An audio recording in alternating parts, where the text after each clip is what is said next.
Short number 91. 6.25 divided by 0.25. 6.25 divided by 0.25. దీని value ఎంత అని అడుగుతారు. సో ఇక్కడ వచ్చేసి చూడండి 6.25 మనం ఎలా రాసుకోవచ్చు, 625/100 కింద రాసుకోవచ్చా.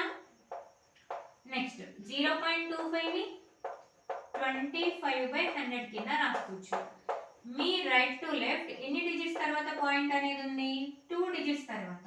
సో అందుకని 100. ఓకేనా. ఇక్కడ కూడా సేమ్ 100 పెట్టి డివైడ్ చేసినప్పుడు మళ్ళీ ఇది చూడండి 625/100 అన్నాం అనుకోండి, ఎన్ని జీరోస్ ఉన్నాయి, 2 జీరోస్. సో పాయింట్ అనేది ఎక్కడ ప్లేస్ చేయాలి మనం, 2 డిజిట్స్ తర్వాత పాయింట్ అనేది ప్లేస్ చేయాలి, అంటే 6.25 కదా. సో అందుచేత వీటిని మనం ఇలా రాసుకున్నాం అనమాట. ఓకేనా, ఇది అర్థమైంది కదా. ఇప్పుడు ఇటు రండి, 6.25 ని 625/100 కింద రాసుకుంటాం. ఓకేనా, బై సేమ్ 0.25 ని 25/100 కింద రాసుకుంటాం. ఇప్పుడు చూడండి, ఇప్పుడు దీన్ని పైకి తీసుకొచ్చినప్పుడు దాన్ని రెసిప్రోకల్ వేసుకోవాలన్నమాట.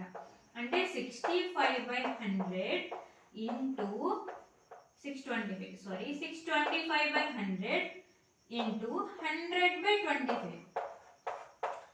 సో 100 క్యాన్సిల్ అవుతుంది, 25లో 625 అనేది 25 టైమ్స్ క్యాన్సిల్ అవుతుంది.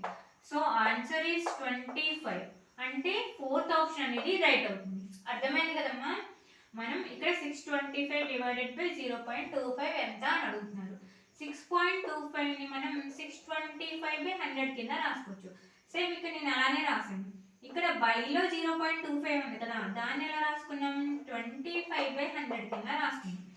దీన్ని మనం ఇంటూ ఈ విధంగా రాసినప్పుడు దీన్ని రెసిప్రోకల్ వేసుకోవాలి.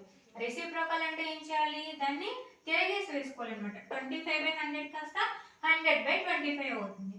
సో ఎందుకు అవుతుంది ఏంటి అనేది మనకి ఫ్రాక్షన్స్ లా ఉంటుంది. ఒకసారి ఆ వీడియో చూడండి, మీకు క్లియర్గా అర్థమవుతుంది. ఓకేనా.